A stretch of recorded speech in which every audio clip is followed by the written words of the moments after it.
ঠিক আছে, তোমরা যেহেতু শুনতে পাচ্ছ আমি শুরু করি। আজকে প্রথম দিন, এই জন্য হয়তোবা অনেকেই জুমে জয়েন করতে পারছে না বা অনেকেই হয়তো জানি না। সো আমরা আজকে প্রথম দিন, আজকে অল্প সময় ক্লাস নেব, আধা ঘন্টার মতো। এবং নেক্সট দিন থেকে ফুললি আমরা ক্লাস নেওয়া শুরু করব।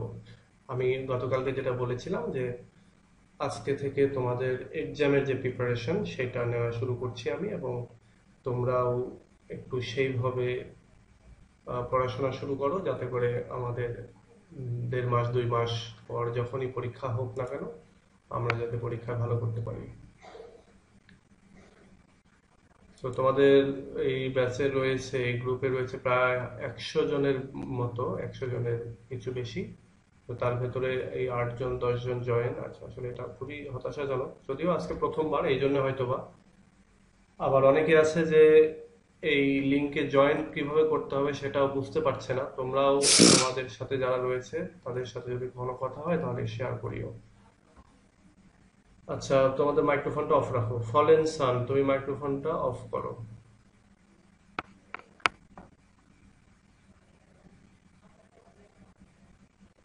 আচ্ছা, দেখো, আমাদের এই জুমে 40 মিনিট ক্লাস হয়, 40 মিনিট পরে এটা কেটে যায়। তারপরে আমরা যেটা অন্যান্য গ্রুপে যেটা করে থাকি, যে আবার রিকানেক্ট করি। এবং আমিও তোমাদেরকে বলবো যে যদি আমাদের 40 মিনিটের পরে এক্সটেন্ড করতে হয় তাহলে আমরা আবার রিকানেক্ট করব, এবং তোমরা আবার ওইখানে জয়েন হবে। আবার এরকমটা হতে পারে যে তুমি সেকেন্ড টাইম হয়তো নেটের স্পিডের কারণে জয়েন হতে পারছো না। তো এখানে সমস্যা নেই, আমাদের ক্লাস রেকর্ডিং হচ্ছে, বা প্রত্যেকটা ক্লাস আমরা রেকর্ড করি এবং সেটা অবশ্যই গ্রুপে শেয়ার করবো এখানে। তো তোমরা হতাশ হওয়ার কিছু নেই। আর তোমরা তোমার যে সকল ফ্রেন্ডরা আছে এদেরকে কি লিংক এখান থেকে নিয়ে তুমি ওখানে শেয়ার দিই।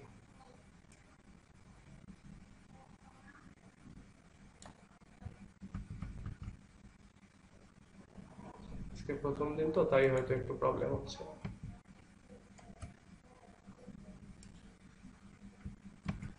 একটু খুঁজে দেখলেই হয়, কিন্তু খোঁজার সংখ্যাটা কম আর কি।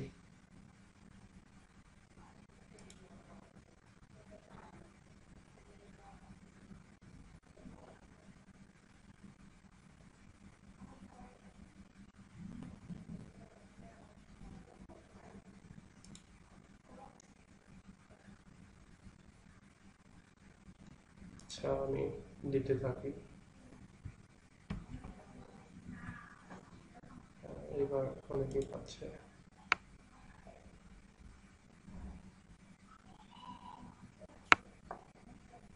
প্রথম দিন তাই দেরি হচ্ছে। আচ্ছা, ঠিক আছে, আমি সবাইকে সব দিয়ে দিয়েছি। আমরা প্রথম দিনেই তোমাদের সাজেশনটা দেখিয়ে আসি, যে আমরা যে সাজেশন অনুযায়ী পড়বো বা পড়াবো আমি যেটা, সেটা আমাদের যে ওয়েবসাইট cloudschoolpro.com, সেখানে অলরেডি আমরা সাজেশন দিয়ে রেখেছি। সেটা তোমরা অনেকেই খুঁজে পাওনি। সো সাজেশনটা এইটা, হিস্ট্রি অফ ইংলিশ লিটারেচারের যে সাজেশন সেটা। এটা অনেক সময় এরকম হয় যে মোবাইলে নেক্সট পেজে দেখতে হয়। যেমন এখানে যদি আমি এইভাবে ক্লিক করি, হোম পেজে যদি চলে যাই, তাহলে এভাবে একটা সময় দেখার পরে এখানে যে প্রিভিয়াস পোস্ট, মানে আগের পোস্টগুলো দেখতে বলা হচ্ছে। তো এইগুলো অনেকেই বুঝে না যে এখানে ক্লিক করলেই পরের পোস্টগুলো, এই এক পাতা দেখে আর মনে করে যে নাই। তো এইটা আমি তো, তোমরা যারা এই ভিডিওটাতে পরবর্তীতে যারা দেখবে তারা একটু খেয়াল রেখো যে এটা নেক্সট পেজে গেলে তোমরা সাজেশনগুলো পেয়ে যাবে। প্রিভিয়াস পেজ মানে কি, আগের পোস্ট যেগুলো হয়েছে সেগুলো। আচ্ছা, তো এইখান থেকে আমরা, বা যে কোনো সাজেশনে, যে এখান থেকে তোমরা সার্চ করলেও পেয়ে যাবে, এখানে লিখে এন্টার চাপ দিলেই সার্চ করলেই চলে আসবে। তো এটা এখান থেকে তোমরাও সার্চ করেও পেতে পারো। আচ্ছা, এটা হচ্ছে আমাদের হিস্ট্রি সাজেশন। হিস্ট্রি সাজেশনের আজকে আমরা এই 1 নাম্বার কোশ্চেন, এটা এটা আমরা যে, আমি যেটা বলছি যে এটা কিন্তু পরীক্ষার একেবারে ফাইনাল প্রিপারেশনের জন্য আমি ক্লাসগুলো নিচ্ছি, এবং তোমাদের থেকে প্রতিদিন পড়াগুলো আমি নেয়ার চেষ্টা করব। তোমরা একটু দেয়ারও চেষ্টা করিও। আজকে আমি যেটা দেখাবো সেটা হচ্ছে যে এই describe the social picture of the Anglo Saxon period, এটার উপরে হালকা ব্রিফ আলোচনা করব। কিন্তু এটার উপরে অলরেডি বিশদ আলোচনা আমি করে রেখেছি তোমাদের গ্রুপে, তোমরা যে কেউ সার্চ করলেও এটা পেয়ে যেতে পারো। যেমন যদি এইভাবে সার্চ করো, সাপোজ এখানে কপি করলাম, তোমাদের গ্রুপেই দেখিয়ে দিই সার্চ, অনেকে সার্চটা বুঝে না। এই যে এইখানে সার্চ অপশন, এইখানে না, কিন্তু এটা হচ্ছে পুরো ফেসবুকের ভিতরে সার্চ করা, আর এইখানের সার্চ মানে এই গ্রুপে সার্চ করা। তো এই গ্রুপ থেকে তোমরা এইভাবে দাও, দেওয়ার পরে দেখবা যে তোমাদের এভাবে এন্টার দাও, এই যে অ্যাংলো স্যাক্সন গ্রুপের উপরে এই যে এখানে সাজেশন বা এখানে যা কিছু আছে এগুলো দেওয়া আছে, যে অনেক নোট অনেকেই তোমরা শেয়ার করেছিলে সেই সময় প্রথম দিকে, সো এখান থেকেও তোমরা পেতে পারো। আর যেগুলো পাবে না হয়তো বা সেগুলো দেইনি, তবে সেগুলো আমরা এখন থেকে পড়ার চেষ্টা করব। আচ্ছা, আমি তাহলে আজকে তোমাদের এইটা সম্পর্কে পড়ি চলো আমরা, এবং তোমাদের সামনের দিনে কিন্তু এটার উপরে আমি আমি যেটা বলবো যে আগে তোমরা যেভাবে পরীক্ষা দিতে ওইভাবে পরীক্ষা দেওয়ার মতো করে তোমরা বাসায় নিজেরাই হয়তো একটু আহ, ওইভাবে রেসপন্সিবিলিটি নিয়ে তোমরা খাতায় মানে পড়ে খাতায় লিখবা, এবং পরবর্তীতে ছবি তুলে গ্রুপে দিবা, যাতে করে সবাই পায়, তোমরা সবাই সবারটা পাও, এবং একই সঙ্গে আমিও যাতে দেখে দিতে পারি। হয়তো প্রতিদিন দেখে দিতে পারবো না, সময়ের একটা ব্যাপার থাকে। আর কিন্তু তারপরেও যেই নোটগুলো অন্তত ভালো সেগুলো আমি বলে দিতে পারবো যে এই নোটগুলো ভালো, তখন তোমরা তোমাদের নোটগুলো একটু কম্পেয়ার করে নিয়ে তোমরা বুঝে নিতে হবে যে আসলে কেন ভালো হলো, অমুকেরটা কেন আমারটা খারাপ হলো, কি করলে আমারটা আর একটু ভালো হবে। তো এইগুলো একটু তোমরা মিলিয়ে নেওয়ার চেষ্টা করবে। আর সবসময়ের জন্য যেটা বলে আসি যে ফ্রি হ্যান্ড রাইটিং যদি জানা থাকে আর হিস্ট্রির যদি সব ফিচারগুলি তোমার জানা থাকে, তাহলে তুমি হলা বস। অর্থাৎ হিস্ট্রি অফ ইংলিশ লিটারেচারে তুমি ভালোভাবেই পাশ করে যাও, ফেল করার কোনো কারণ নেই। এখন কথা হলো যে এই হিস্ট্রির ফিচারগুলি কোথায় পাবো, এটা তোমাদের বইতে তো অবশ্যই রয়েছে। আর যাদের বইতে পড়তে সমস্যা বা ওভাবে গুছিয়ে খুঁজে পেতে সমস্যা, তাদেরকে আমি বলবো যে এইখান থেকে তোমরা পড়বা। এই যে আমাদের ক্লাউড স্কুল প্রো এই ওয়েবসাইটে হিস্ট্রি নামে একটা মেনু রয়েছে, এখানে দেখো, তোমরা স্ক্রিন দেখতে পাচ্ছ আশা করি। তো এই মেনুতেই দেখো একটা ebook, history of English literature, এইখানে তোমরা সব এদের ফিচারগুলি পেয়ে যাবা। তো এখানে আমি এখনো সবকিছু অ্যাড করি নাই, কিন্তু তারপরে যতগুলো অ্যাড করেছি তোমাদের হয়ে যাবে। যেমন অ্যাংলো স্যাক্সন যুগের যে সোশ্যাল পিকচার বা অ্যাংলো স্যাক্সন যুগের যে লিটারেচারের যে বৈশিষ্ট্য বা ক্যারেক্টারিস্টিক্স, ট্রেন্ড, ট্রেট, এগুলো সব একই। তো এগুলো সবই যে এখানে দেওয়া আছে। এখন আমি তোমাদেরকে যেটা করবো এগুলো থেকে একটু করে আলোচনা করে দেবো, এবং তোমরা তোমাদের বই থেকে তো পড়বেই, একই সঙ্গে আমার এই আলোচনা থেকেও কিছু ইনফরমেশন তোমরা নিবে, নিয়ে তোমরা নিজেরা হ্যান্ড নোট যদি করার সময় পাও তাহলে করবা, এখন যেহেতু সময় কম। আর বাকিটা যদি সময় না পাও তারপরেও এই দুইটা মিলে একটু পড়ার চেষ্টা করবে, এবং পড়ে আমি যেটা বললাম যে সামনের দিনে তোমরা খাতায় লিখে দিবা। আচ্ছা, যে অনেকে দাগাদাগি করছো, এগুলো এগুলো করার দরকার নেই, এগুলো করছো কেন, কে করছে এটা?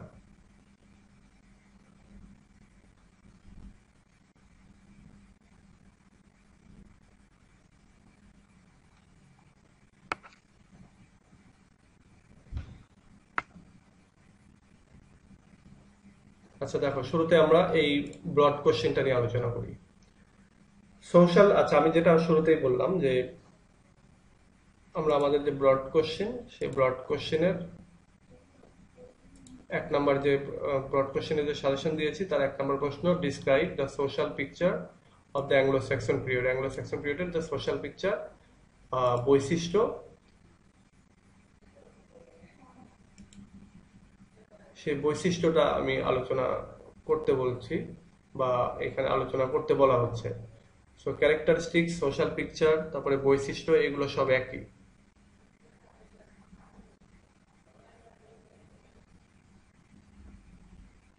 আচ্ছা, এটা একটা স্প্যামার।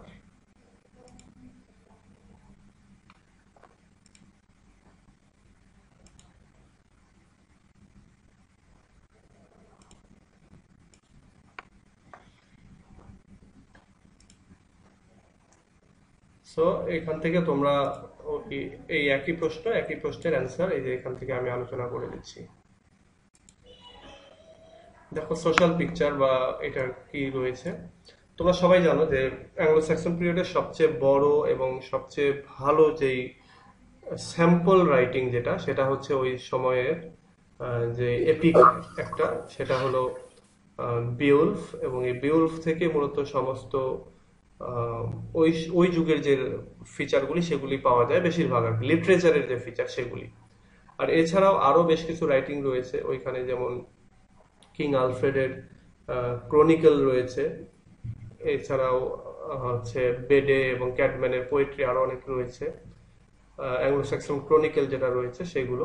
ইভেন এছাড়া এই দেখো আরো বেশ কয়েকটা রাইটিং এখানে আমি নাম দিয়ে দিয়েছি, এগুলো তোমরা দেখে নিতে পারবা। আর এই ফিচারগুলি মূলত এই রাইটিং গুলোর উপর ভেতর থেকেই মানে কালেক্ট করা। সো এবার আমরা এই ফিচারগুলি দেখো আলোচনা করি। তোমরা যারা বিউলফের স্টোরিটা জানো, তোমরা জানো যে এই বিউলফের স্টোরিটা হচ্ছে ব্যাটেলের স্টোরি, যুদ্ধের স্টোরি। যুদ্ধটা হচ্ছে বিউলফ নামক যে আমাদের যে হিরো সে, এবং হচ্ছে পাশাপাশি ড্রাগন বা মনস্টারের সঙ্গে। একই সঙ্গে আমরা যদি ওই সময়ের সোশ্যাল পিকচার, মানুষের, সাধারণ মানুষের যদি জীবনের কথা চিন্তা করি, তাহলে আমরা দেখবো যে সাধারণ মানুষ ওই সময় একটা ট্রাইব আরেকটা ট্রাইবের সাথে যুদ্ধ বিগ্রহে সবসময় লিপ্ত থাকতো, এবং এভাবেই তারা তাদের আহ, যেই দেশের যে এরিয়া সেটাকে তারা এক্সপান্ড করত, বা তারা এভাবে তাদের ইভেন জীবিকা নির্বাহ করত। সো এই ব্যাটেল অফ স্টোরিজ এটা হচ্ছে ওই যে ওই অ্যাংলো স্যাক্সন পিরিয়ডের অন্যতম গুরুত্বপূর্ণ বৈশিষ্ট্য। আচ্ছা, আমি যে কথাগুলি বাংলায় বলছি এগুলো আমি বুঝিয়ে দিচ্ছি, এগুলি তোমাদেরকে ইংলিশে লিখতে হবে। আচ্ছা, এরপরে তো হিরোইক পোয়েট্রি। ওই সময়টাতে অ্যাংলো স্যাক্সন পিরিয়ডে যত পোয়েট্রি লেখা হতো ম্যাক্সিমামই হিরোইক পোয়েট্রি হতো, অর্থাৎ হিরোদেরকে এখানে অ্যাপ্রিসিয়েশন থাকতো হিরোদের ক্ষেত্রে, এবং হিরোদেরকে মানে এক কথায় খুব ভালোভাবে এখানে তাদেরকে অ্যাপ্রিসিয়েট করা হতো, এবং তারাই হতো তাদের হিরোইক যে ডিড, হিরোইক যে কাজ কারবারগুলো সেগুলোই হতো পোয়েট্রির সাবজেক্ট। সো এটা হচ্ছে ওই সময়ের অ্যাংলো স্যাক্সন লিটারেচারের একটা বৈশিষ্ট্য। এরপরে রয়েছে ক্রিশ্চিয়ান ভ্যারাইটি। ক্রিশ্চিয়ান ভ্যারাইটি হচ্ছে ওই সময়টাতে খ্রিস্টানদের ভেতরে অনেক ভ্যারাইটি ছিল, এবং এই ভ্যারাইটিটা আমরা পরবর্তীতে এই যে অ্যাংলো স্যাক্সনের যে বিভিন্ন লিটারেচার বা বিশেষ করে বিউল বা ক্যাডম্যান এবং বেডের যে পোয়েট্রিগুলো সেগুলোতে আমরা দেখতে পাই। তো এই ক্রিশ্চিয়ান ভ্যারাইটিটাও একটা গুরুত্বপূর্ণ বৈশিষ্ট্য। আমি যে কথাগুলো বলছি এই কথাগুলোই কিন্তু এই এক লাইন দুই লাইন করে লিখলেই তোমাদের একটা বড় ব্রড কোশ্চেনের অ্যান্সার হয়ে যাবে, এবং এগুলো পয়েন্ট আউট করে করে দিবে যাতে টিচারদের সুবিধা হয় খাতা দেখতে। পয়েন্টগুলো দেখলেই ভিতরে কি আছে এটা টিচাররা বুঝে ফেলবে এবং তোমার খাতাটাতে একটা আলাদা মূল্যায়ন করবে। এরপরে দেখো রয়েছে সেলিব্রেশন অফ ওয়ারিয়র্স। ওয়ারিয়র্স অর্থাৎ যোদ্ধারা যখন যুদ্ধ করে আসতো, তারা কোনো কিছু জিতে আসতো কোনো যুদ্ধ থেকে, তখন তাদেরকে নিয়ে একটা সেলিব্রেশন হতো বা আনন্দ উদযাপন এগুলো হতো। এটা আমরা দেখেছি বিশেষ করে বিউলফের ভেতরে, যখন বিউলফ মনস্টারদেরকে মানে তাদের সঙ্গে ফাইট করে যখন তাদেরকে হত্যা করে ফিরে আসতো, জিতে আসতো, তখন সেখানে ওয়ারিয়ররা মিলে, সব যোদ্ধারা মিলে একটা সেলিব্রেশন করতো। তো এই সেলিব্রেশনটা হচ্ছে ওই যুগের সোশ্যাল পিকচার, একই সঙ্গে ওই যুগের লিটারেচারেরও ফিচার। এরপরে আমরা দেখতে পাবো হচ্ছে রেভেন্স। রেভেন্স মানে প্রতিশোধ নেওয়া। প্রতিশোধ হচ্ছে ওই সময় রাইটিং এর একটা গুরুত্বপূর্ণ বৈশিষ্ট্য। আমরা যদি বিউলফের কথা চিন্তা করি তাহলে বিউলফে দেখবো যে বিউলফের যে মনস্টার গ্রেন্ডেল, সেই গ্রেন্ডেলকে যখন বিউলফ হত্যা করছে, হত্যা করার পরে গ্রেন্ডেলের মা সে এবার প্রতিশোধ নেওয়ার জন্য বিউলফের উপরে আক্রমণ করছে। সো এই রেভেন্সটাও হচ্ছে ওই সময়ের লিটারেচারের অন্যতম বৈশিষ্ট্য। এরপরে দেখো ফেথ, ফেম, ক্রিশ্চিয়ানিটি, এগুলো মানে সবগুলোই তোমাদের পড়তে হবে না, কারণ এতগুলো তোমরা পড়তেও পারবা না বা এতগুলো পড়া লেখাও সম্ভব না অল্প সময়ের ভেতরে। জাস্ট যেগুলো গুরুত্বপূর্ণ আমি সেগুলো বলে দিচ্ছি। এগুলো আমি জাস্ট কালেক্ট করে রেখেছি, একটা সময় এগুলো নিয়ে হ্যান্ড নোট তৈরি করবো যার জন্য। তো এখানে দেখো যে ক্রিশ্চিয়ানিটি বললামই, এবার আমরা দেখবো হচ্ছে দ্য অ্যাডভেঞ্চারার অ্যান্ড কনকুইরার। আচ্ছা, ওই সময়ের সোশ্যাল পিকচারের ক্ষেত্রে যদি আমরা দেখি যে যেহেতু অ্যাংলো স্যাক্সন পিপুল, তোমরা যদি খেয়াল করে থাকো অ্যাংলো স্যাক্সনের সময় তিনটা ট্রাইব ছিল, জুট, অ্যাঞ্জেলস আর একটা হচ্ছে স্যাক্সন। অ্যাঞ্জেলকে অনেকে অ্যাঙ্গেলও বলে থাকে। সো এই জুট, অ্যাঞ্জেল এবং স্যাক্সন এরা বিভিন্ন সময় বিভিন্ন যুদ্ধ বিগ্রহের মাধ্যমে জার্মানি এবং ডেনমার্ক, এই জায়গাগুলো থেকে তারা মূলত এই ব্রিটেনে আসে। এবং ব্রিটেনে আসার আহ, এই যে তাদের যে স্টোরিটা, এটা পুরোটাই হচ্ছে অ্যাডভেঞ্চার এবং আহ, মানে অ্যাডভেঞ্চার করে জিতে জিতে যাওয়ার আর কি হচ্ছে স্টোরি। তাহলে আমরা যেটা দেখতে পাচ্ছি যে অ্যাডভেঞ্চার এবং এই কনকুইরার, এটাও মূলত একটা গুরুত্বপূর্ণ বৈশিষ্ট্য এই এজের। আমরা আমরা আরেকটু পরে আমরা অ্যাংলো স্যাক্সন সম্পর্কে আরেকটু ডিটেইল যখন পড়বো, তখন আমরা এই বিষয়গুলো আরো ডিটেইল জানতে পারবো। এরপর দেখো অ্যালিটারেশন। অ্যালিটারেশন কি তোমরা এটা অবশ্যই জানো, যেহেতু তোমরা ফার্স্ট ইয়ারে পড়েছো। তারপরে আমি একটু বলি, অ্যালিটারেশন হচ্ছে কোনো একটা শব্দের বা কোনো একটা শব্দের শেষের কোনো অংশটার বারবার উচ্চারণ হওয়া, বা কোনো একটা লাইন বা কোনো একটা ওয়ার্ড বারবার উচ্চারিত হওয়া, সেগুলোকে বলা হয় অ্যালিটারেশন। সো এই অ্যালিটারেশনের ডিটেইল আরো তোমরা পাবে, তোমরা আমাদের ইউটিউব চ্যানেলেও পাবে, একই সঙ্গে তোমরা তোমাদের বইতেও পাবে। সো এই অ্যালিটারেশন ছিল অ্যাংলো স্যাক্সন লিটারেচারের একটা গুরুত্বপূর্ণ বৈশিষ্ট্য।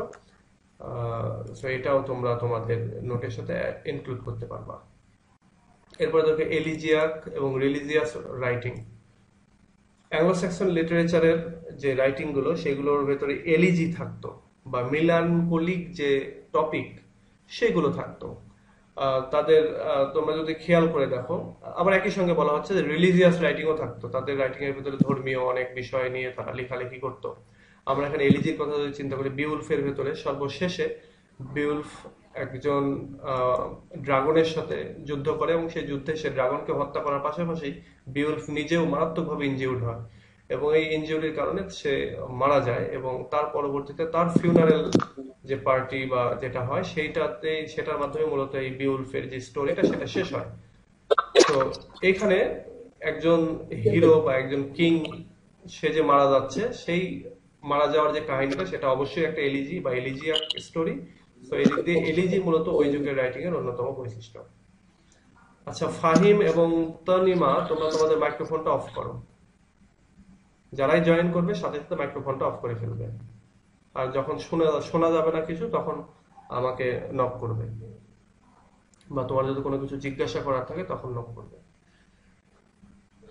আচ্ছা, এরপরে রয়েছে ক্রনিকেলস। ক্রনিকেল মানে হচ্ছে ইতিহাস, ঘটনা বা ঘটনাপুঞ্জি, অনেকগুলি ঘটনার লিস্ট, সেগুলোকে বলা হয় ক্রনিকেল। এখানে অ্যাংলো স্যাক্সন মানে যুগের যে রাইটিং, সেই রাইটিং এর অন্যতম বৈশিষ্ট্য হচ্ছে যে তারা অনেক ক্রনিকেল বা ঘটনার হচ্ছে সংমিশ্রণ করেছে তাদের রাইটিং এর ভেতরে।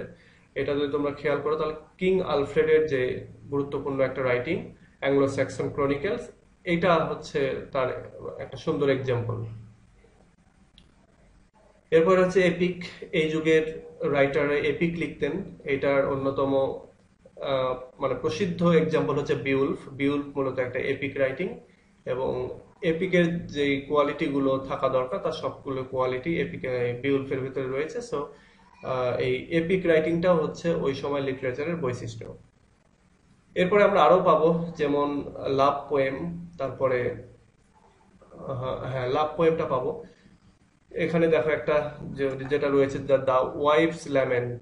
হ্যাঁ, যে স্ত্রীর কান্নাকাটি, এই যে একটা ওয়াইফ ল্যামেন্ট, যে রাইটিংটা, এটা হচ্ছে একটা লাভ পোয়েম। সো এটার ভেতরে আমরা এই লাভের যে বিষয়গুলি সেগুলি পাবো। এরপরে আমরা পাবো হচ্ছে রিডল, ফ্যাবলস, ম্যাজিক এবং মেডিকেল টেক্সট। অর্থাৎ এই যে আমরা রিডল বলতে ধাঁধা, ফ্যাবল বলতে ছোট ছোট যে গল্পগুলি, কাল্পনিক গল্প। যেমন আমরা যদি বলে থাকি যে তোমরা তোমরা যারা এসপের গল্প পড়েছো, এই এসপের গল্পগুলো এক ধরনের ফেবল, অর্থাৎ ছোট ছোট গল্প, এবং সেগুলোর মাধ্যমে মূলত নৈতিক শিক্ষা দেওয়া হয়।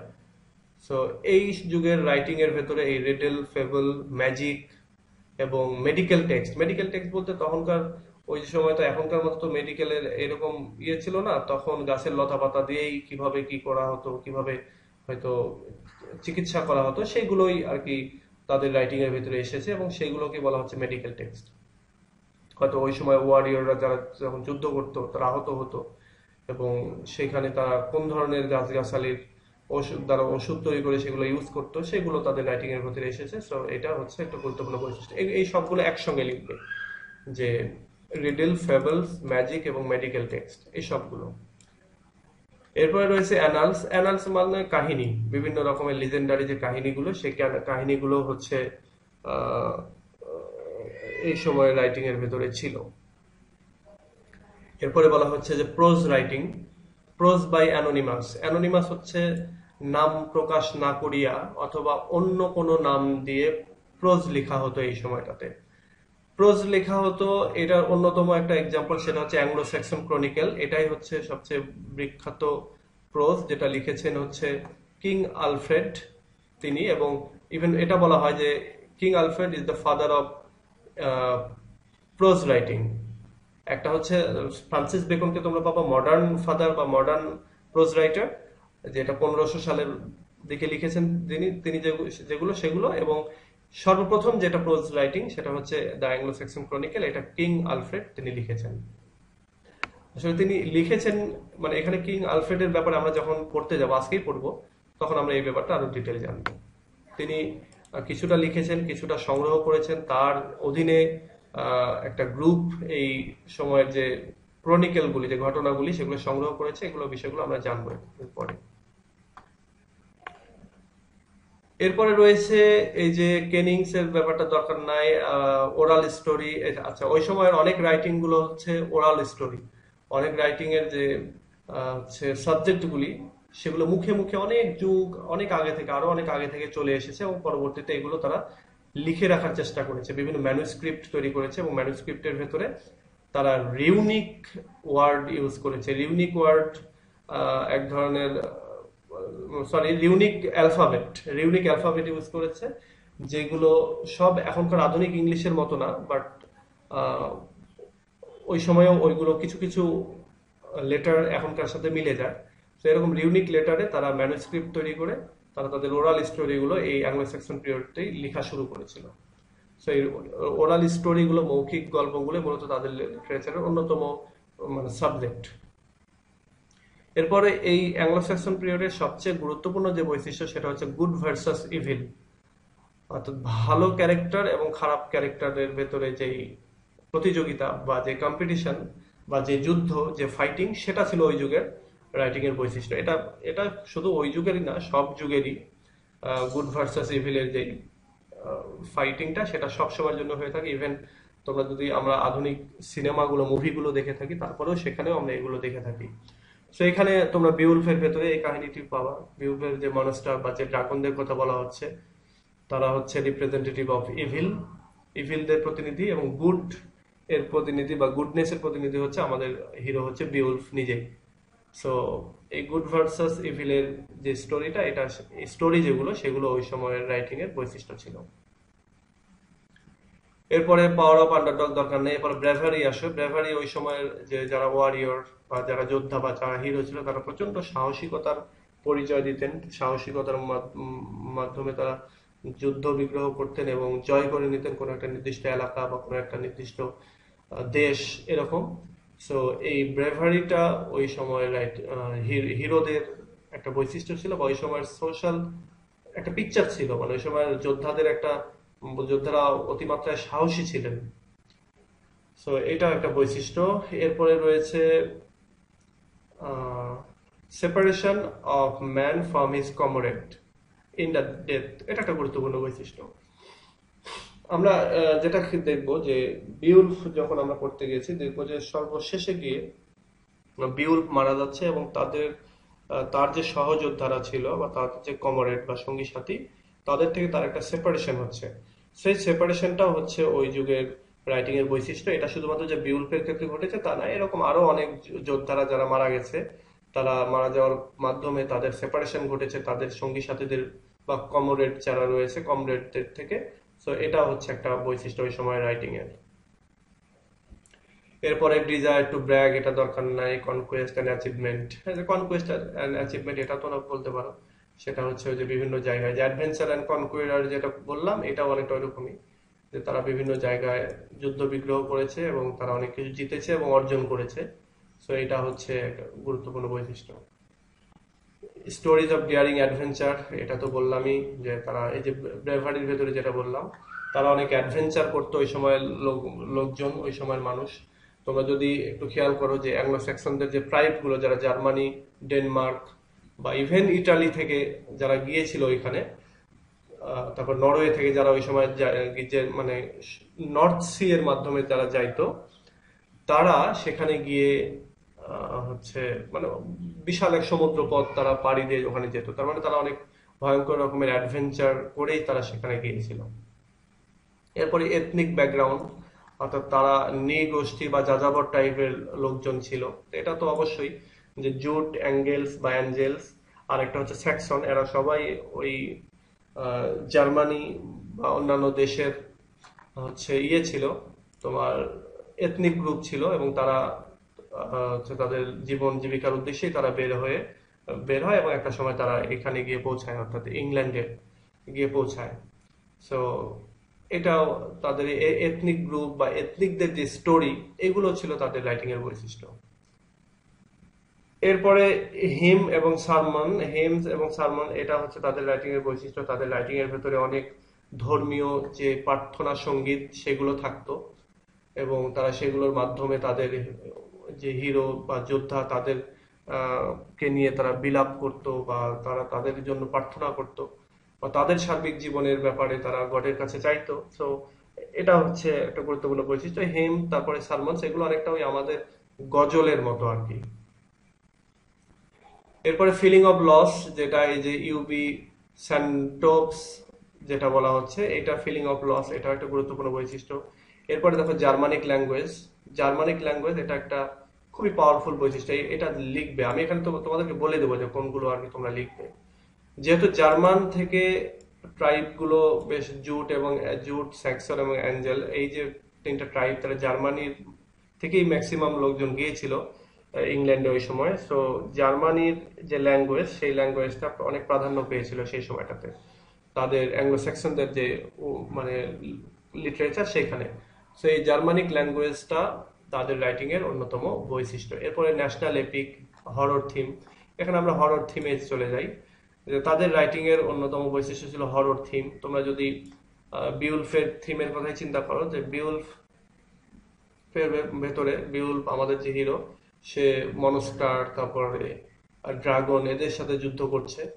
সো এটা অবশ্যই একটা হরর থিম বা হরর সাবজেক্ট। তো এটাও একটা গুরুত্বপূর্ণ বৈশিষ্ট্য। আচ্ছা, আমি তোমাদেরকে যেই আলোচনাগুলো করলাম এগুলোই ইংলিশে তোমাদেরকে লিখতে হবে। একটু ইংলিশে লেখার চেষ্টা করবে, ইংলিশে বানানোর চেষ্টা করবে। টিচাররা কিন্তু তোমাদের বানানো সেন্টেন্স গুলোই বেশি পছন্দ করে। যারা বই থেকে হুবহু লিখে থাকো, তারা হয়তো লিখছো বা কিছু মার্কস পাচ্ছ, but ultimately third year fourth ইয়ারে গিয়েও যদি মুখস্থ করতে হয়, তখন কিন্তু অনেক সাফার করতে হবে। সো চেষ্টা করবে ফ্রি হ্যান্ড লিখার। আর আমি যেই পয়েন্টগুলো বললাম, এই পয়েন্টগুলো তো তোমরা রাখবে, পাশাপাশি তোমরা তোমাদের বই থেকে বা অন্যান্য আরো যে হ্যান্ড নোট তোমরা বিভিন্ন জায়গায় কালেক্ট করেছো, সব মিলে কম্বাইন করে একটু মানসম্মত তোমরা হ্যান্ড নোট তৈরি করার বা লিখার চেষ্টা করবে। তাহলেই দেখবা যে তোমরা তোমাদের ডিজায়ার্ড যে মার্কস তোমরা চাচ্ছ, সে মার্কগুলি পাবে, আর অন্তত ফেল করবে না।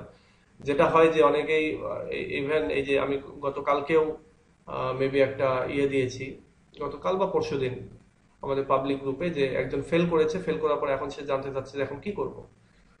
সো এই ফেল করার কি করব এটা না, ফেল যাতে না করতে হয় সেটা চিন্তা করতে হবে, এবং সেটা চিন্তা করতে গেলে সর্বপ্রথম যেটা করতে হবে, প্রত্যেকটা এজের এই বৈশিষ্ট্যগুলি জানতে হবে, এবং সেই বৈশিষ্ট্যগুলো নিয়ে কোশ্চেন করতে হবে। তারপরে একটু এদিক সেদিক হলেও তোমরা বানিয়ে অটোমেটিক লিখতে পারবে।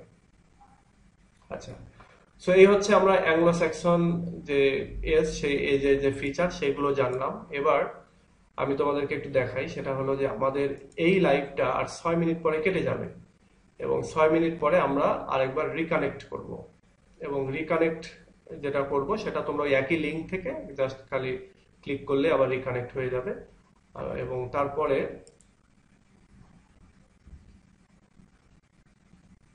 আচ্ছা, পাওয়ার অফ আন্ডারডগ যেটা, সেটা হচ্ছে যে যারা ওই সময়ে আন্ডারডগ ছিল, অর্থাৎ সমাজের নিম্নবিত্ত শ্রেণীর লোক ছিল, তারা তাদের ভেতর পাওয়ার চলে আসে। মানে ব্যাপারটা এরকম, তোমরা বুর্জোয়া শ্রেণীর নাম শুনেছো হয়তো, বা বুর্জোয়া শ্রেণীর ব্যাপারটা এরকম যে আহ, সমাজের বিভিন্ন পরিবর্তনের ফলে মধ্যবিত্তের হাতে ক্ষমতা চলে যাওয়া। তোমরা যদি বর্তমান যুগেও খেয়াল করো, দেখো এখন অনেক লোক আছে, অনেক গরিব মানুষ, কিন্তু সে কিন্তু কোনো দলীয় পদবি পেয়ে সে অনেক পাওয়ারফুল হয়ে গেছে। ঠিক এখানেও ব্যাপারটা এরকম, যে ওই যুগটাতেও এই যে যারা নৃগোষ্ঠী, যারা এথনিক গ্রুপ, যারা জার্মানি থেকে বা বিভিন্ন স্ক্যান্ডিনেভিয়ান যে কান্ট্রিগুলো, অর্থাৎ জার্মানি, ডেনমার্ক, তারপরে নরওয়ে, এইগুলো থেকে বা নেদারল্যান্ড, এগুলো থেকে যারা ইয়েতে গেল, তোমার ইংল্যান্ডে গেল, গিয়ে তারা মানে যুদ্ধ বিগ্রহ করে তারা দেশ দখল করলো বা জায়গা দখল করলো, তারপরে তারা কি হলো, তারা পাওয়ারফুল হয়ে গেল। এটাকে বলা হচ্ছে পাওয়ার অফ আন্ডারডগ। আন্ডারডগ বলতে সাধারণ মানুষ, তাদের কাছে পাওয়ার চলে যাওয়া। আচ্ছা, এরপরে দেখো এই যুগের এই রাইটিং গুলো এবং রাইটার হচ্ছে এরা।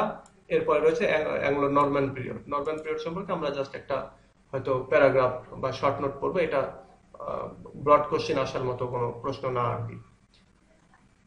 সো এখান থেকে এই ব্রড কোশ্চেনটা তোমরা সামনের দিন লিখে অবশ্যই গ্রুপে পোস্ট করবা। আর আমি এখনই এই লাইভটা স্টপ করে দিচ্ছি, দিয়ে আবার আমি রিকানেক্ট করবো এবং তোমরা আবার একইভাবে কানেক্টেড হবে। তো আশা করছি সবাই কানেক্টেড হবে এবং আমরা তারপরে আরো বেশ কিছু শর্ট নোট, তারপরে এটা তো একটা ব্রড কোশ্চেন পার্ট সি এর পড়লাম, এবার আমরা পার্ট বি এর কয়েকটা প্রশ্ন পড়বো। তো ঠিক আছে, আমি এখানে কেটে দিলাম এবং তোমরা আবার জয়েন করো প্লিজ।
আচ্ছা, আগের বারে 16 জন তোমরা কানেক্টেড ছিলে, এখন মোটামুটি 14 জন কানেক্টেড হয়ে গেছো। তো আমি শুরু করি আমাদের।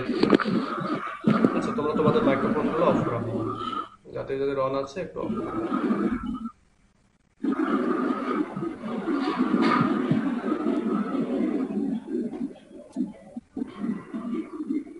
আচ্ছা, তোমরা মিম এবং রুবেল, তোমরা তোমাদের মাইক্রোফোনটা অফ করো।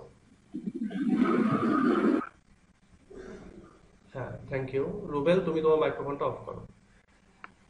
আচ্ছা, এবার আমরা এইটা, এই যে অ্যাংলো স্যাক্সন পিরিয়ডের যে ফিচারটা আমরা পড়লাম, এটা সম্পর্কে তোমরা সামনের দিন লিখে খাতা জমা দিবে। যেভাবে ছবি তুলে তোমরা এর আগে দিতে, এভাবেই।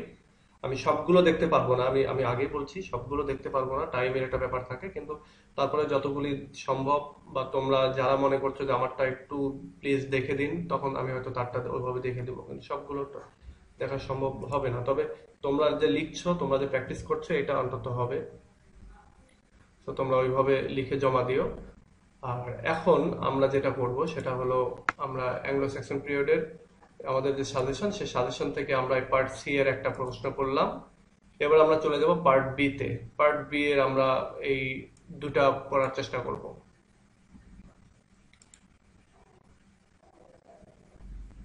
আচ্ছা, না, নেক্সট ক্লাস হবে কালকের পরের দিন। আমি এই মাসের পর থেকেই, অর্থাৎ তোমাদের যখন রুটিন হয়ে যাবে, রুটিন হওয়ার পরে আমি প্রতিদিন ক্লাস নেব।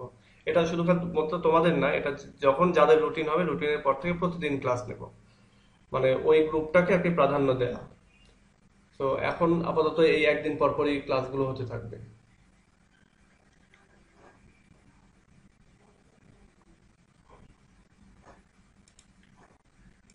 আচ্ছা, এবার আমরা জানবো হচ্ছে এই হোয়াট ইজ অ্যাংলিকানিজম। অ্যাংলিকানিজমটা কি? আমাদের এগুলো যদিও এক সিরিয়ালে নেই, এগুলো সিরিয়ালে নেই। এটা হচ্ছে এক এক জায়গায় এক এক রকম ভাবে আছে কোশ্চেনগুলো। যেমন এখানে কোশ্চেনগুলো যেমন সিরিয়ালি আছে, এখানে সিরিয়ালি নেই। তারপর আমরা এই প্রশ্নগুলো পড়ার চেষ্টা করব এবং এগুলো জানার চেষ্টা করব। আমি আহ, এই প্রশ্নটা আমি আমার বইতে পাইনি, আমার কাছে যে বইটা আছে, যার জন্য আমি নেট থেকে তোমাদেরকে বুঝিয়ে দিচ্ছি। তোমরা নেট থেকে যদি ওইটা লিখে নিয়ে যদি তোমরা লিখো, তাও তোমাদের পরীক্ষায় হয়ে যাবে। আচ্ছা মার্জানা, তুমি তোমার মাইক্রোফোনটা অফ করো। দেখো, হোয়াট ইজ অ্যাংলিকানিজম, এটা আমরা জানার চেষ্টা করি। এটা দেখো, আমি উইকিপিডিয়া থেকে তোমাদেরকে জানিয়ে দিচ্ছি, এবং এই উইকিপিডিয়ার এই প্রথম কয়েকটা লাইন লিখলেই তুমি মার্কস পাবে। কারণ উইকিপিডিয়া হচ্ছে ট্রাস্টেড সোর্স। এখানে আজে বাজে বা ভুল তথ্য বলা যায় যে নেই। সো এখান থেকে তোমরা পেয়ে যাবে। আমি আমাদের ক্লাউড স্কুল প্রোর যে উইকিপিডিয়ার যে হচ্ছে পেজ, সেখান থেকে আমি এটা ঢুকেছি। তোমরা এখান থেকে দেখতে পাচ্ছ। আচ্ছা, আশা করি দেখতে পাচ্ছ। আমি তোমাদেরকে এখান থেকে পড়িয়ে দিই, তোমরা এখান থেকেই একটু লিখার চেষ্টা করবে, লিখে নেওয়ার চেষ্টা করবে। জাস্ট উইকিপিডিয়ায় গিয়ে অ্যাংলিকানিজম লিখে সার্চ দিলেই তোমরা পেয়ে যাবে এই যে অ্যাংলিকানিজম। তারপরে এই ভিডিও দেখেও তোমরা ভিডিওটা পজ করেও লিখে নিতে পারো।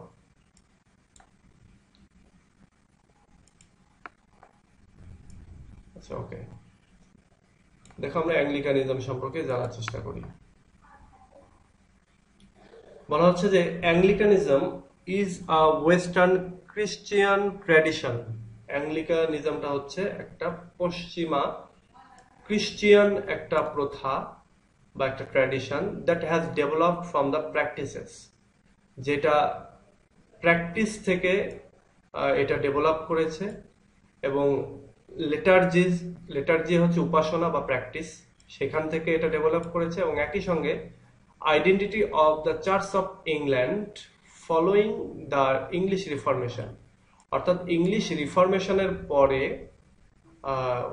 ইংল্যান্ডের যে চার্চ, সেই চার্চের আইডেন্টিটি থেকে, এবং কি ওই সময়ের যে ক্রিশ্চিয়ান যে রিলিজন, সেই রিলিজনের যে প্র্যাকটিস বা উপাসনা, সেগুলো থেকে ডেভেলপ করেছে নতুন এক ধরনের ট্র্যাডিশন, ধর্মীয় ট্র্যাডিশন, যেটাকে বলা হচ্ছে অ্যাংলিকানিজম।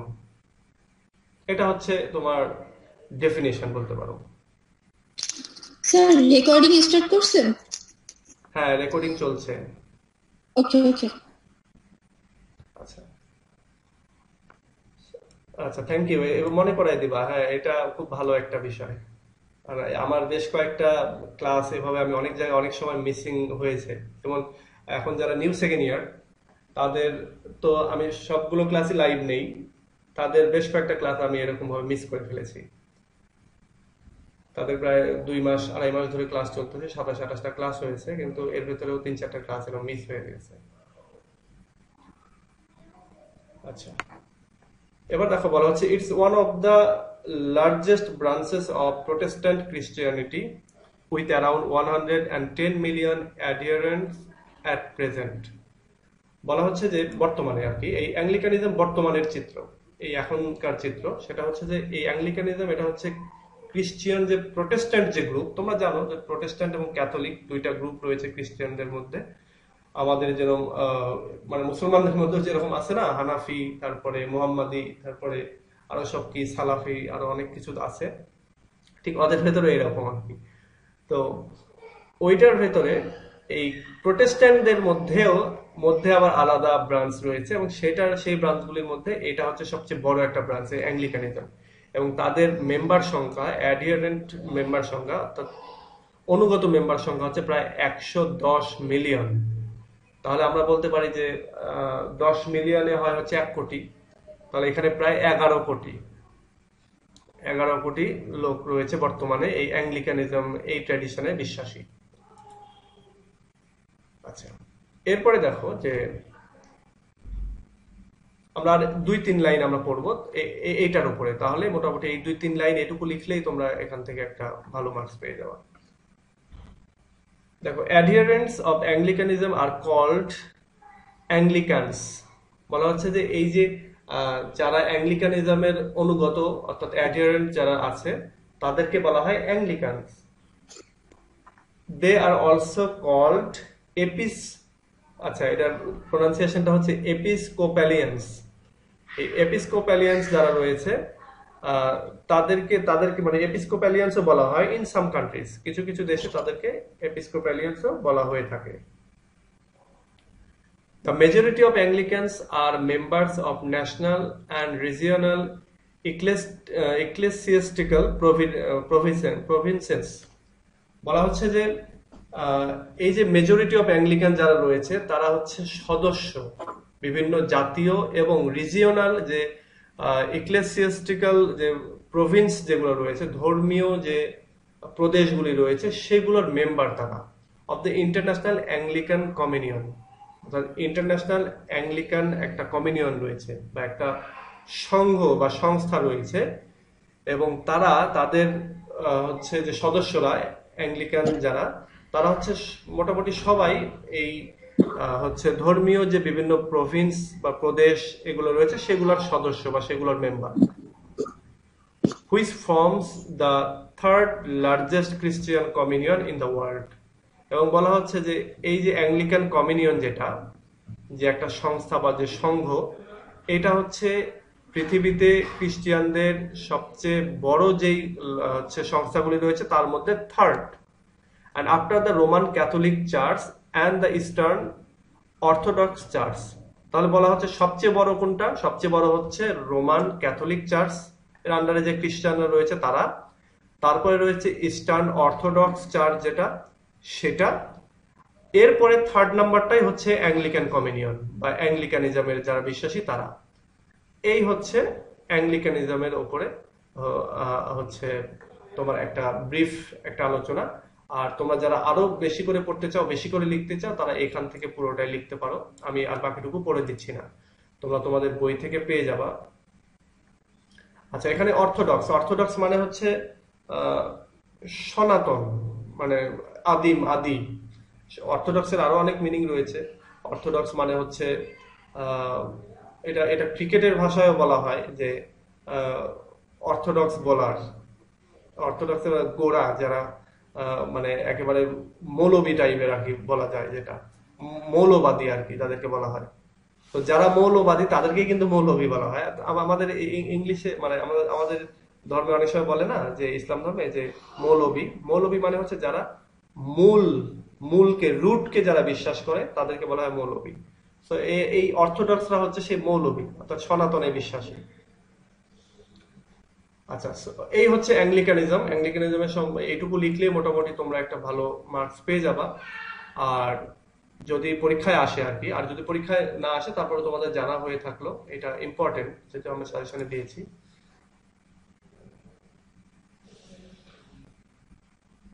আচ্ছা, অ্যাংলিকানিজমের সামারিটা ঠিক আছে, আমি আলোচনা করলাম, এবার সামারিটা আমি তাহলে বলে দিচ্ছি। বলা হচ্ছে যে সারা পৃথিবীতে তিনটা সবচেয়ে বড় খ্রিস্টিয়ানদের সংস্থা, একটা হচ্ছে রোমান ক্যাথলিক চার্চ, আরেকটা হচ্ছে ইস্টার্ন অর্থোডক্স চার্চ, আরেকটা হচ্ছে অ্যাংলিকান কমিউনিয়ন। সো অ্যাংলিকান কমিউনিয়নের আন্ডারে যারা আছে বা তাদেরকে বলা হয় অ্যাংলিকান, এবং অ্যাংলিকানের যারা বিশ্বাসী বা অ্যাংলিকান এরাই তো ব্যক্তি বা এরা বিশ্বাসী, তো এরা হচ্ছে একটা নতুন খ্রিস্টিয়ান ট্র্যাডিশনে বিশ্বাসী, এবং সেই ট্র্যাডিশনটার নামই হচ্ছে অ্যাংলিকানিজম। তাহলে যেটা বলা হচ্ছে যে অ্যাংলিকানিজম একটা ওয়েস্টার্ন খ্রিস্টিয়ান ট্র্যাডিশন, তারা হচ্ছে ডেভেলপড, এই ট্র্যাডিশনটা গড়ে উঠেছে মূলত ধর্মীয় যে প্র্যাকটিস সেই প্র্যাকটিসের মাধ্যমে, এবং ইংলিশ রিফরমেশনের মাধ্যমে ইংল্যান্ডের যে চার্চ তৈরি হলো সেই চার্চের ফলোয়ারদের মধ্যে আর কি এই অ্যাংলিকানিজমটা তৈরি হয়েছে। স্যার সবগুলাই কি ইংল্যান্ডে অবস্থিত এই তিনটা চার্চ?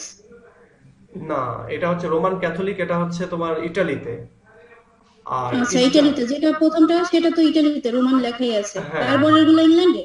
আচ্ছা, তারপরেরটা হচ্ছে চার্চ অফ ইংল্যান্ড, এটা বলছে। আর অর্থোডক্স এটা কোথায় এটা আমার জানা নাই, আমি এটা তোমাদেরকে দেখি তো এটা কোথায়।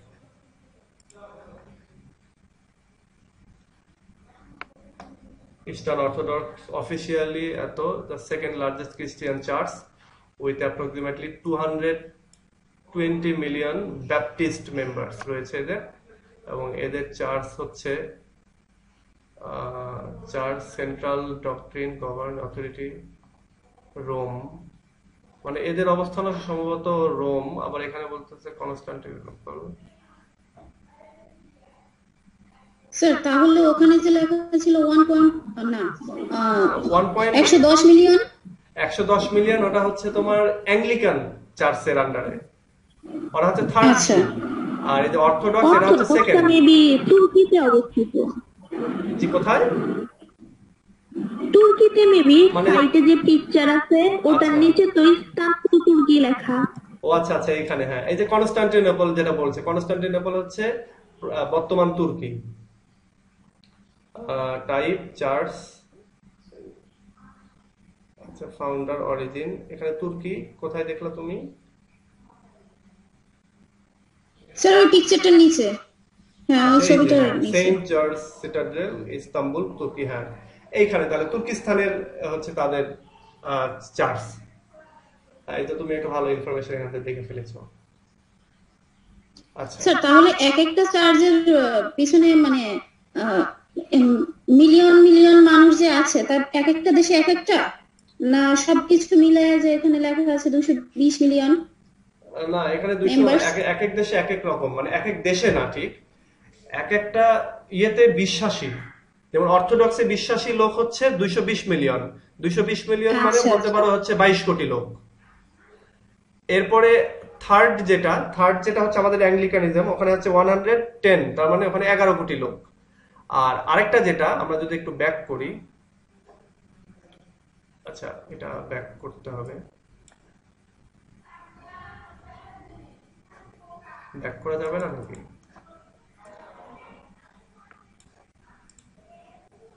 নিউটে ওপেন আচ্ছা, করছেন তো? এই যে এখানে দেখো, এখানে আছে যেটা হচ্ছে যে আহ, প্রথম যেটা সেটাতে যদি আমরা যাই, প্রথমটা রোমান ক্যাথলিক।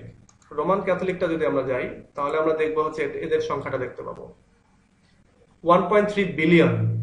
এবার খেয়াল করো, এদেরটা 1.3 বিলিয়ন। আর এরা হচ্ছে সবচেয়ে বড় ক্যাথলিক চার্চের আন্ডারে এরা।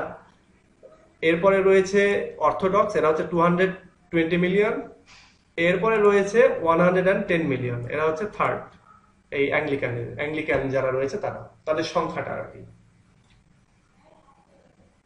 আচ্ছা আচ্ছা, এখানে তোমাদেরকে আরেকটা টিপ দিই। টিপটা হচ্ছে ইংলিশ লিটারেচার, শুধু ইংলিশ লিটারেচারই না, হ্যাঁ ইংলিশ লিটারেচারের যে কোনো জিনিস তোমরা কিন্তু উইকিপিডিয়ায় পেয়ে যাবা। ইভেন আমি অনেক যে ভিডিওগুলো তৈরি করেছি তার ম্যাক্সিমামে বলতে পারো 80%-এর ওপরের ভিডিওর ইনফরমেশন গুলো সব আমি এই উইকিপিডিয়া থেকে নিয়েছি।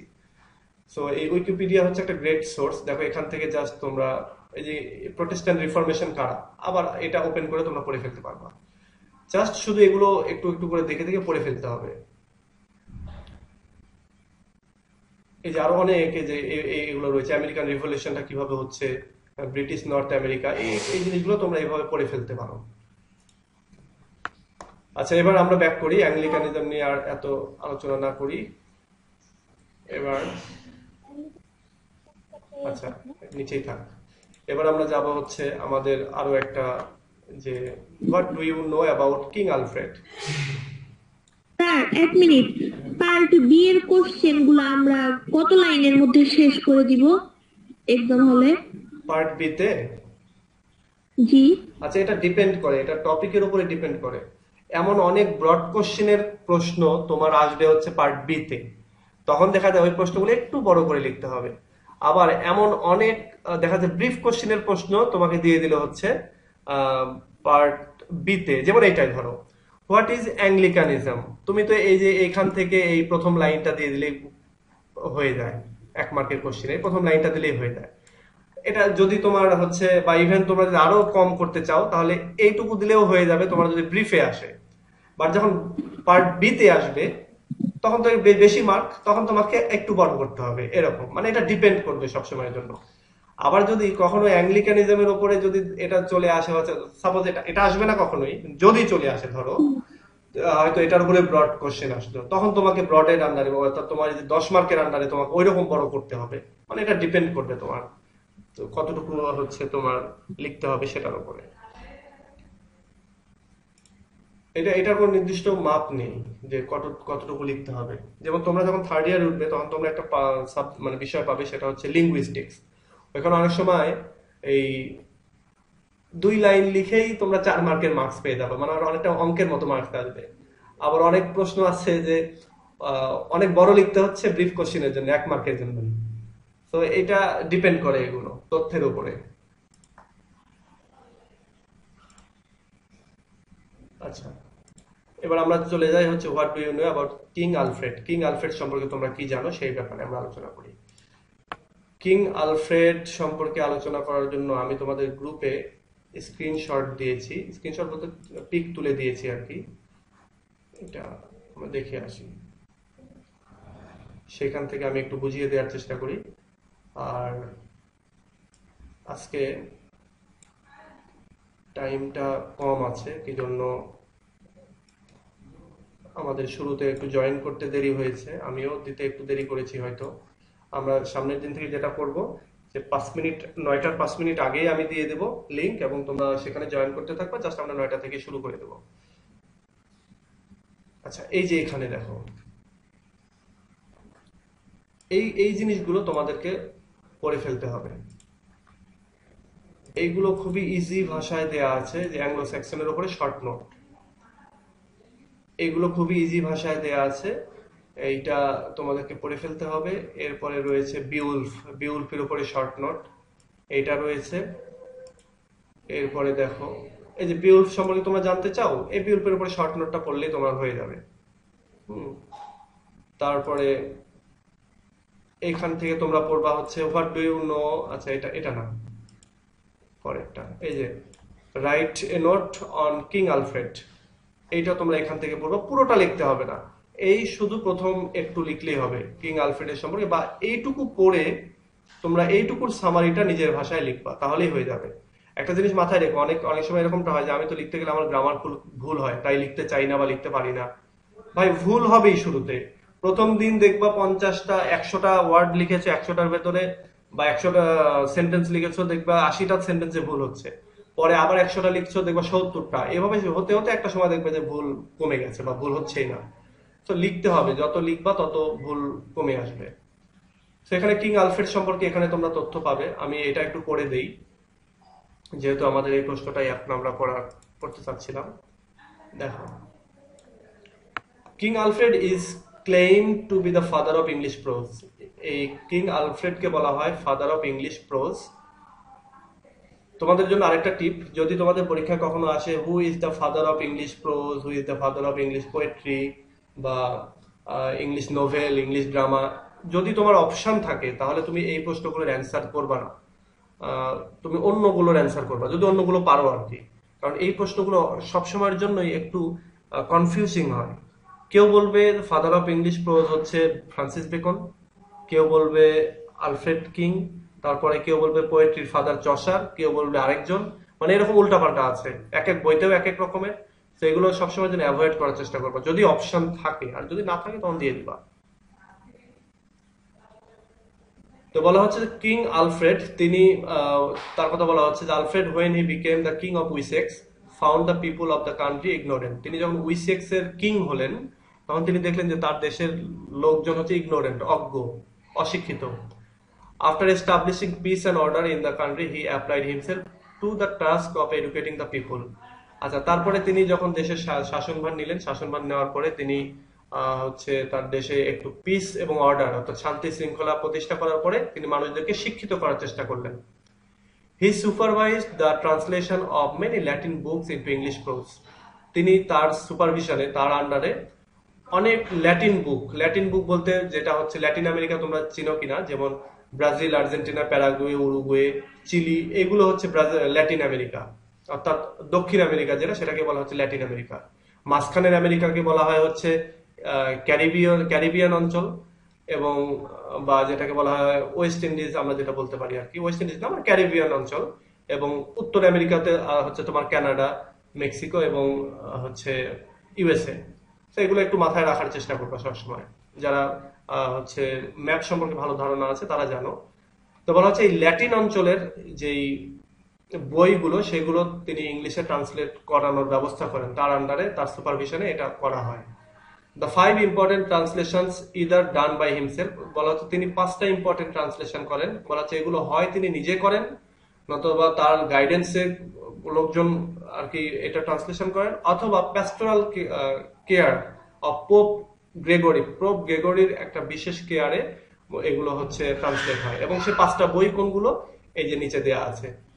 বলা হচ্ছে the history of the world by Orosius, এই যে, তারপরে এই যে বেডে যে আরেকজন যে পোয়েট, তার যে হচ্ছে রাইটিং, তারপরে এই যে এখানে 5টা বইয়ের নাম দেওয়া আছে। এই 5টা বইয়ের নাম তোমাদের দেওয়ার দরকার নেই, এগুলো মনে থাকবে না, তো এটা তোমরা স্কিপ করে যেতে পারো। এরপরে দেখো বলা হচ্ছে যে তার একটা গুরুত্বপূর্ণ writing, Anglo Saxon chronicles was his masterpiece. এই কিং আলফ্রেডের মাস্টারপিস হচ্ছে Anglo Saxon chronicle. It is the first historical work in English, এটাই হচ্ছে ইংলিশের ফার্স্ট হিস্টোরিক্যাল একটা রাইটিং। দেখো এই তথ্যগুলো কিন্তু তোমার ব্রিফ কোশ্চেনের জন্য গুরুত্বপূর্ণ, সো তোমরা এগুলো থেকে এই ব্রিফ কোশ্চেনের এই প্রশ্নগুলো মনে রাখার চেষ্টা করবা। বলছে it's a record of the death of king, beginning of Caesar and the installation of bishops.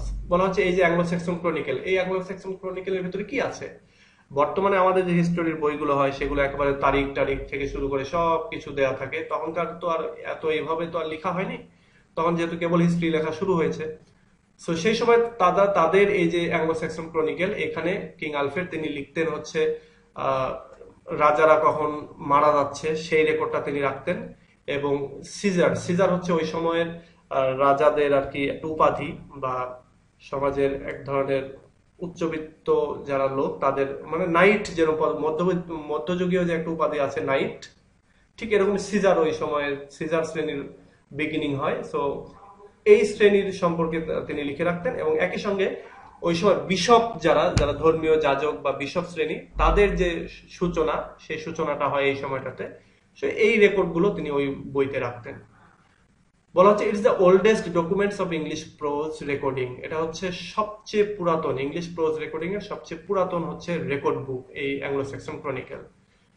The history of England from the time of Roman occupation to the middle of 12th century.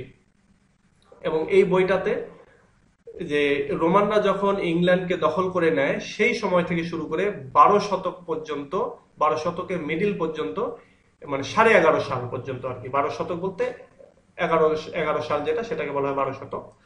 তো এই 11.5 সাল পর্যন্ত এখানে record রয়েছে। In fact after defeating the Danes king, Alfred tried to improve the lamentable state of English learning. বলা হচ্ছে যে তিনি ডেন এর কিংকে তিনি ডিফিট করেন, পরাজিত করেন, এবং এই পরাজয় করার পরে ইংল্যান্ডের যে ল্যামেন্টেবল একটা অবস্থা, অর্থাৎ খুব বাজে যে একটা অবস্থা ছিল ইংল্যান্ডের ইংলিশ রাইটিং এর, যে ইংলিশ লার্নিং এর যে বিষয়, মানে জিনিসপত্র যেগুলো, সেগুলোর যে একটা শোচনীয় অবস্থা ছিল, সেখানটাকে সেই জিনিসগুলোকে তিনি ইমপ্রুভ করার চেষ্টা করেন। He not only translated but also encouraged and rewarded learned people. তিনি যে শুধু ট্রান্সলেট করে ছেড়ে দিয়েছেন তা না, তিনি যারা শিক্ষিত মানুষ তাদেরকে শিক্ষিত হওয়ার জন্য এনকারেজ করেছেন, এবং একই সঙ্গে তাদেরকে পুরস্কার দিয়েছেন বিভিন্ন রকমের। He has become a patron of the scholars, তিনি স্কলারদের প্যাট্রন হয়েছেন। প্যাট্রন বলতে পৃষ্ঠপোষক।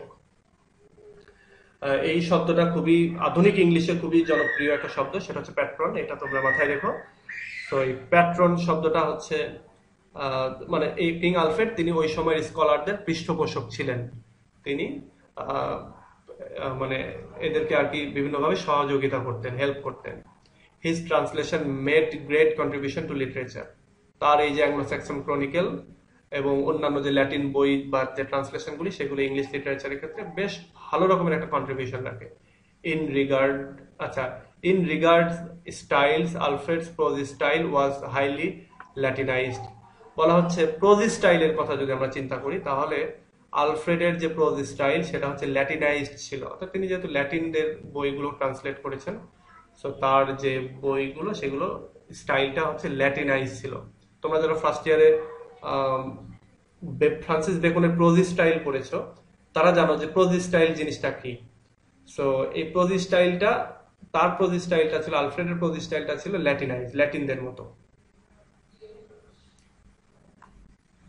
আচ্ছা, তো এই হচ্ছে কিং আলফ্রেড সম্পর্কে আলোচনা। আর একটা বিষয় সম্পর্কে আলোচনা করতে চাচ্ছিলাম, এটা দেখি, সেটা হলো short note on Anglo Saxon ক্রনিকেল।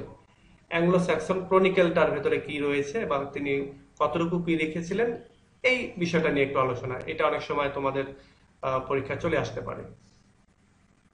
So এটা আমি একটু পরে বুঝিয়ে দিচ্ছি। আমি একটু ফাস্ট যাচ্ছি কারণ আমরা ধরেই নিচ্ছি সামনে অল্প সময় আছে এবং খুব বেশি বেশি পড়তে হবে। আমি বিগত অনেক দিনই আমি বললাম যে অনেক কিছুই যেহেতু বন্ধ, আমিও তোমাদের মতো ফার্স্টেটেড এবং একই সঙ্গে শারীরিক অসুস্থতার কারণেও আমি একটু পিছিয়ে পড়েছি, যার জন্য আমি দীর্ঘদিন লাইভ ক্লাসও নেইনি।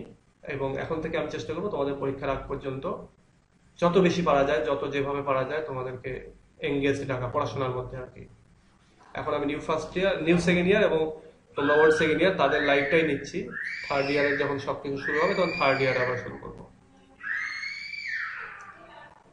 আচ্ছা, আমি খুবই সরি, তোমরা হয়তো সাউন্ড শুনতে পাচ্ছ, পাশের রুমে আমার ছোট একটা ছেলে, ও খুব চিল্লাপাল্লা করছে আসলে। আচ্ছা, আমরা 10 মিনিট পড়তে পারবো, 10 মিনিট পর কেটে যাবে এবং 10 মিনিট পরে আমাদের ক্লাসটাও শেষ হয়ে যাবে ইনশাল্লাহ।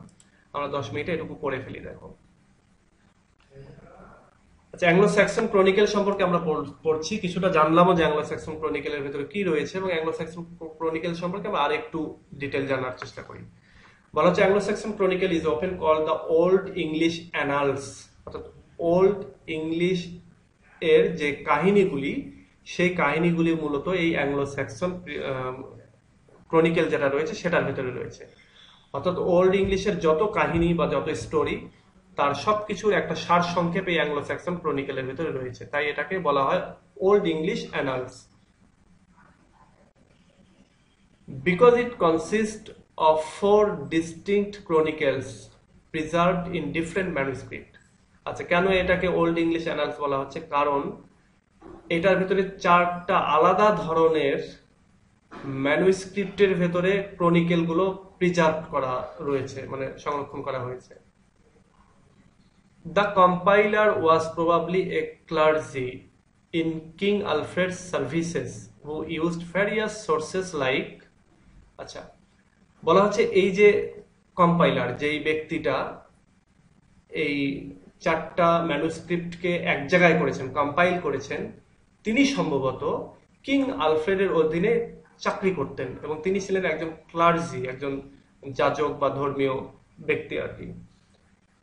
হু ইউজড, অর্থাৎ এই লোকটা, এই ক্লার্জিটা, সে ইউজ করতো কি এই ম্যানুস্ক্রিপ্ট বা এই বইটা লেখার ক্ষেত্রে তিনি বিভিন্ন সোর্স থেকে ইনফরমেশন নিতেন। যেমন আর্লিয়ার অ্যানালিস্টিক ম্যাটার, অর্থাৎ ওই সময়ের যে বিভিন্ন মুখে মুখে চলে আসা যেই কাহিনীগুলো, সেই কাহিনীগুলো থেকে তিনি সোর্স হিসেবে নিতেন।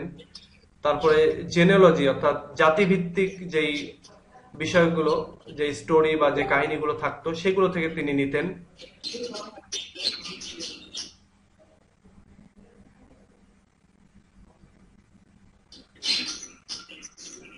আচ্ছা, এরপরে রয়েছে, আচ্ছা, কার মাইকটা অন আছে?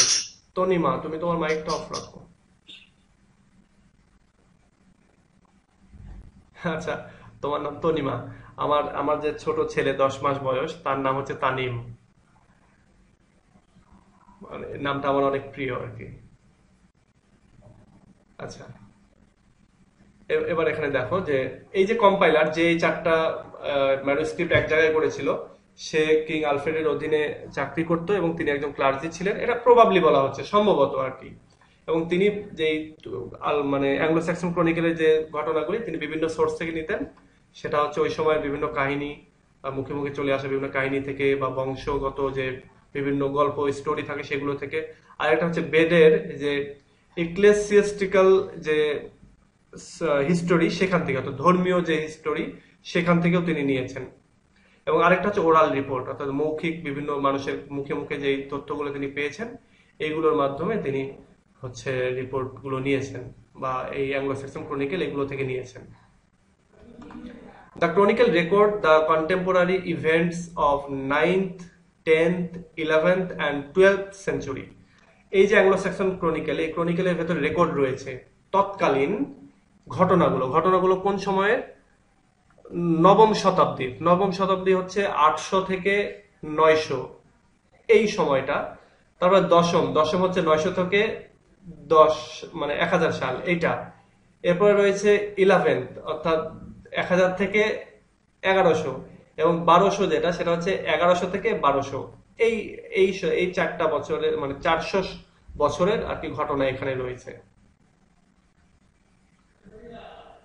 The chronicle give us a list of events, not narrative accounts.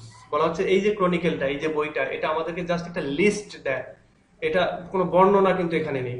Suppose এখানে লিস্টটা এরকম আছে যে অমুক রাজা অত সালে জন্মগ্রহণ করেছেন, তিনি এটা করেছেন, তিনি ওটা করেছেন, তিনি হচ্ছে এইটা লিখেছেন, মানে এই যে এরকম লিস্ট দিয়েছে, কিন্তু এখানে বর্ণনা দেওয়া নাই ডিটেইল যে এই রাজা তিনি কখন কিভাবে জন্মগ্রহণ করলেন, কোথায় জন্মগ্রহণ করলেন, তিনি কি কি করলেন, তার লাইফে কি কি অর্জন, এরকম ডিটেইল কিন্তু এখানে নেই, জাস্ট লিস্ট আউট করা আছে এখানে।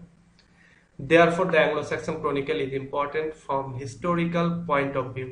এবং এর জন্য বলা হচ্ছে যে ইতিহাসের দিক দিয়েও, মানে লিটারেচারের বাইরে গিয়ে আমরা যদি ইতিহাসের দিক দিয়ে দেখি, তাহলে ইতিহাসের দিক দিয়েও এই অ্যাংলো স্যাক্সন ক্রনিকেলের একটা আলাদা গুরুত্ব রয়েছে।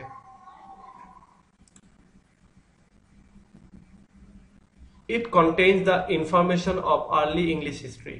আর্লি ইংলিশ যে হিস্ট্রি, ইংরেজি যে ইতিহাস, সেটার ইনফরমেশন রয়েছে এই অ্যাংলো স্যাক্সন ক্রনিকেলের মধ্যে। তো এই হচ্ছে ঘটনা, টোটাল ঘটনা। আমরা আর 4 মিনিট লাইভে আছি, তোমাদের কারো কিছু বলার থাকলে 4 মিনিটে বলতে পারো।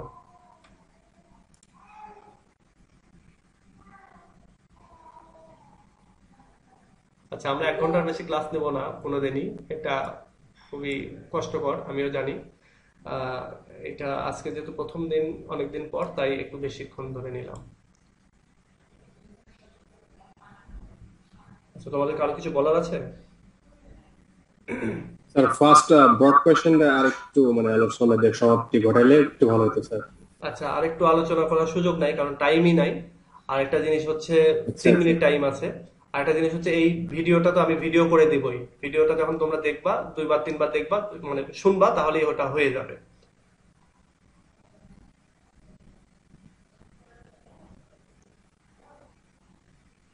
আজকে সময়টা শর্ট, কারণ আমরা প্রথম দিকে বেশ কিছু সময় জয়েন হতেই সময় নিয়েছি। তবে সামনের দিন থেকে আমরা ইনশাল্লাহ আর একটু আগে আমি লিঙ্ক দেওয়ার চেষ্টা করবো, এবং আমরা 9টা থেকে 10টা একেবারে পুরো টাইমটাই আমরা কভার করার চেষ্টা করবো। তো হতাশ হইও না, তোমরা ভালো হবে আর কি, তোমরা ক্লাস করতে থাকো, ইনশাল্লাহ তোমাদের ভালো একটা প্রিপারেশন হবে। তো ঠিক আছে, তোমরা সামনের দিন এইগুলো নিয়ে একটু লেখালেখি করো, একটু পড়াশোনা করো, পড়ে লিখে তোমরা গ্রুপে পোস্ট করো। গ্রুপে পোস্ট করার মানেটা হচ্ছে যে হ্যাঁ তুমি পড়েছো, এটা একটা প্রমাণ। এটা আমি কিন্তু হয়তো তোমাকে লিখছি না বা জানাচ্ছি না যে আমি দেখলাম, বাট আমি কিন্তু প্রতিটা মেসেজ, প্রতিটা আমি সবসময়ের জন্য দেখতে থাকি। আমার কাজই হচ্ছে এইগুলো। আমি আমার পেশা হচ্ছে আইটি ব্যাকগ্রাউন্ড আমার, আমি আইটিতে আমি সব পড়াশোনা, ব্যাকগ্রাউন্ড আইটি না, আমার সার্ভিস, আমার জবটা হচ্ছে আইটিতে, যার জন্য আমি সবসময় এগুলো নিয়েই থাকি। অর্থাৎ এই সোশ্যাল মিডিয়া, আমি যেহেতু ডিজিটাল মার্কেটার, সো এগুলোই আমার কাজ। সো আমি প্রতিটা মুহূর্তে তোমাদের প্রতিটা মেসেজ, হয়তো সবসময় সবার মেসেজে অ্যান্সার দেই না, বাট প্রত্যেকটা মেসেজই আমি সবকিছুই আমি ফলো করি বা আমার নজরে আসে।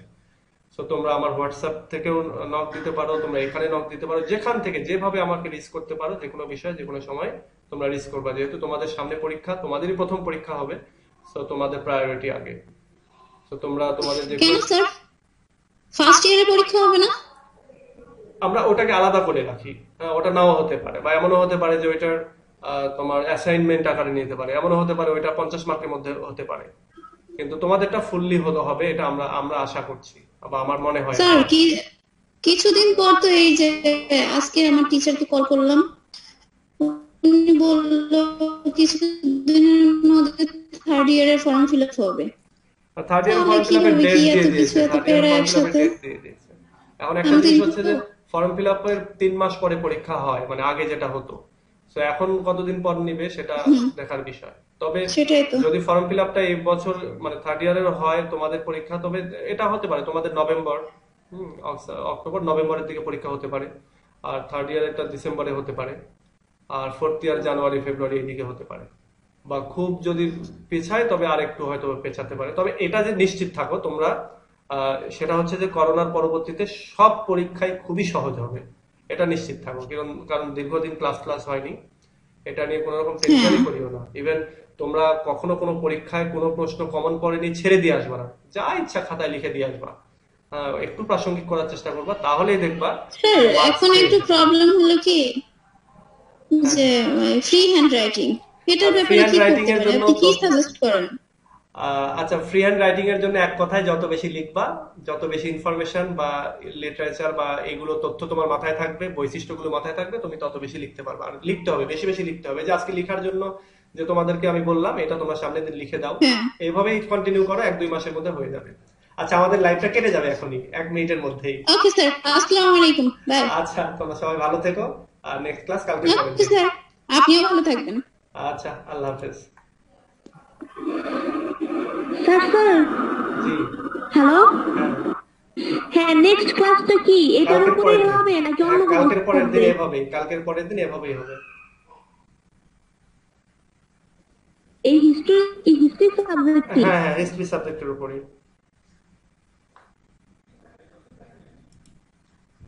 আচ্ছা, কেটে গেছে।